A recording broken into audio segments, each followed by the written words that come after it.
back to Onyx Pages. This is Njeri. I am at my parents' house with Tommy. Hello. And Mom. Hello. And Freshwater by Akwaeke Emezi. So Freshwater is a book that I finished this morning while we were getting ready to go, and it is a wonderful novel. It's a couple of stories all in one. So on one hand, it's the story of Ada, who is a young Nigerian woman who is just living her life. We follow her from the beginning, from her birth, her childhood, her adolescence, as she moves from the continent to the US and goes to school and then comes back and travels. And, you know, we learn a lot about her life as she comes of age and comes into being a woman. But actually, the story is about the inhabitants of Ada's mind.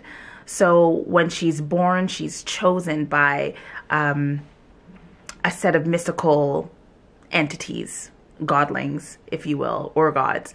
And they live inside of her mind in a place that's called in the novel the Marble Room.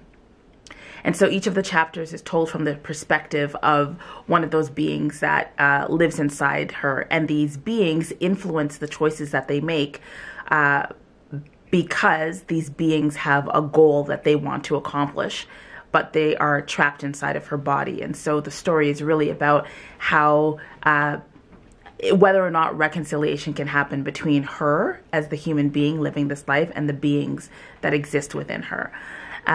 I absolutely adored this, and I think part of the reason why I loved this story so much was because I listened to it over Audible, and the author was the narrator. And so you could really, when the authors are the narrators of the story, you can really get a sense of how the story unfolded in their mind, and you can get a sense of how they wanted the characters to come across. Ada engages with a lot of friends and lovers and family members throughout the story. So there's just such a richness in terms of her relationships. So in terms of the 7 cowrie shell systems, the first cowrie shell is for plot. I would give a full cowrie for plot because I was engaged in the story from beginning to the end. The author gave us a really strong sense of her parents, the community that she grew up in, her siblings, and even gave us a backstory as to how her parents got together, what happened in their marriage, and all of the conditions that created the birth of this child. And oftentimes, at least for me, as an African person, who you come from, so your ancestors and your family members, your community shapes you. And sometimes when I'm reading books that are written by non-African authors, they actually just start with the person being born as opposed to giving you a sense of their people. And that didn't happen in this book. By the time we get to learn more about Ada, we know about how her parents got together, why they got together, some of the tensions in their relationships. And because we know that, we can actually see how that influenced her and her relationships in her life. And also we got a sense of the relationship between her mother, and the supernatural as well. So there are so many different plot arcs. At the end of it all, I felt that all the questions got resolved. So who are these beings inside of her? How do they influence her? What choices does she make and can she make about the influence that they have over her? Will these beings get what they ultimately want? And will she be damaged or supported in the process? So all of those questions got answered, and it really felt for me that at the end of the story, I was satisfied and I understood what happened. So it was very satisfying, a very satisfying end for me, and so much humor. So definitely one full cowrie shell for plot. Also a full cowrie shell for characters. Ada meets a lot of different people along the way in her school, in her family friends, and towards the last third of the book, she also meets people who can help her understand what's happening within her, people who understand the mystical, and people who don't make her feel strange for having these encounters inside of her. And I really got a sense of who these characters were. I would not say that this story was particularly character driven, but the characters were richly described. My favorite character was one of her friends who is Latin American and who has a relationship with her own kind of gods through religion. And what I love about their friendship is that she was just really matter of fact about what was happening in Ada's mind. It didn't treat her as though she was going through some sort of mental breakdown. So anyway, I loved the characters. They were really well done, and I would give a full Carrie Shell for that. The third question is about world building. Oh, you can see Tommy. She's like right there. The third Carrie Shell is for world building. The main world that we're dealing with is the world inside her mind, which is called the Marble Room. And we get a sense of what this room is. It's basically her mind. It's her conscience, her soul, that's inhabited by more than one being. And that room gets painted with texture as the plot unfolds, to the point where it then just becomes another world in and of itself. And I like that it was gradually built as she matured throughout the story. So as she got a better sense of what was going on in her mind and her soul, we got a better sense as well. And the interplay between the world outside of the Marble Room and the world inside the Marble Room was really nicely done. So the switches didn't feel abrupt. They're really beautiful.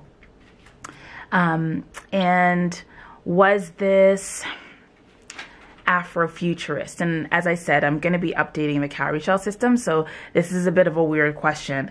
I don't think that this is an Afrofuturist story, because as I'm learning through reading a lot of Nadio Okorafor's writing, Afrofuturism is very much focused on this sort of scientific, technological forecasting based in the experience of African Americans. And this is a very specifically African novel written by an African woman about an African woman who has some relationship with the U.S., but it is not based in the U.S. So I wouldn't call this necessarily an Afrofuturist novel, but it is the kind of book that I want to read, because it centers on the experiences of an African woman as she comes of age, and it includes elements of the supernatural and the paranormal. So technically this would be 0 calories, but because this question is in transition, I'm actually going to give it a full calorie shell for that.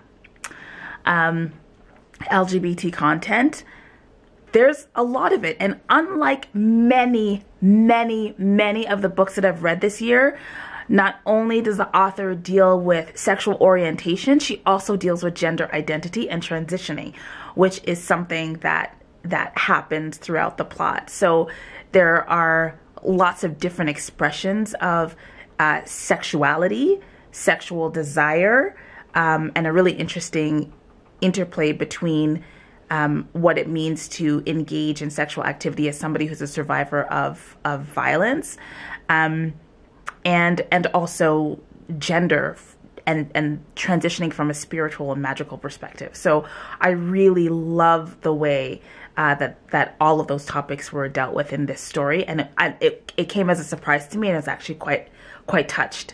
I'm pretty sure that from a trans perspective, there might be some problems with how the author dealt with transitioning, and I think I need to think about that a little bit deeply, but at this point I'm giving a full calorie shell for LGBT content. One full calorie shell for aspirational, because I found myself while reading this story wondering, is she going to harm herself? Is she going to be able to survive? Because if you think of stories like movies like The Exorcist, or movies where you've got usually a young girl who's being possessed by an evil spirit, the whole point is, how do you get this bad thing out of you, right? And that's not really where this story goes, although I think from certain perspectives that might be where a reader wants it to go. But what I found was that it was actually a lot more gray than that.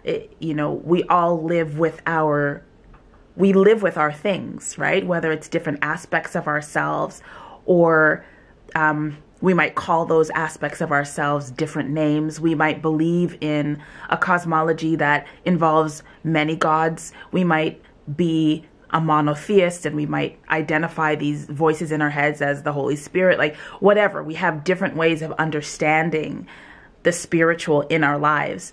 And in this particular story, we've got this woman who's figuring it out, you know, and she's not doing it well all the time, but she's figuring it out. And that is aspirational, because there's stuff in my life I'm figuring out. And so there was something hopeful about watching her do this in a way that felt triumphant at different times. So 1 full cowrie shell for aspirational. What's next, Tommy? Challenging norms. Challenging norms. So I would give a full cowrie shell for challenging norms. One of the things that I found really interesting about the main character was that she was different in the story than she was in my mind. And so she's not really described that much in terms of her body or her face or her physicality. So I found that I started to create in my mind an image of what I thought she looked like and acted like. And the author would drop little hints throughout the book that showed me that she was not what I thought she was and what I pictured, which was really, really great. I'm not going to say more than that, but in terms of who she is, how she was shaped, how she moved in the world, there were a lot of ways that she challenged norms, and that she deviated from the typical African girl protagonist. I also think that the story itself really challenged how we can approach topics like mental illness, especially because in the community that I come from, the Caribbean Canadian communities, it's not really a topic that gets spoken about freely without shame or embarrassment. And so this book really challenged the conversation of how we deal with the different strategies that people will employ in order to keep themselves sane and to manage their mind. So definitely a full cowrie shell for challenging norms. And I think, did I get everything? Yeah, you've done them all. So I did plot, I did character, I did world building, I did LGBT, challenging norms, aspirational, and Afrofuturist. So Freshwater got 7 out of 7 cowrie shells. So yay! I really enjoyed listening to the story. I hope that you read it. It definitely, for me, it might, I'm not sure because I haven't gone through all the books that I read this year, but this might be the best book that I've read all year. So I'm really looking forward to Solar Powered Reading Circle, which is coming up this coming weekend, because we all read Freshwater and we'll be discussing it. So I'll probably love it even more after we meet. But that is it. That is my review of Freshwater. And if you've read the book, please let me know what you think about it. And of course, mark your comments with spoilers. If you haven't read the book, definitely this is not one to sleep on. It was a wonderful, challenging book. I will say that there are triggers for self-harm. There's triggers for sexual violence. There's triggers for religious violence. It's not an easy read by any stretch of the imagination, but it is a satisfying, wonderfully written, and beautiful one. Okay, thanks for watching. Bye.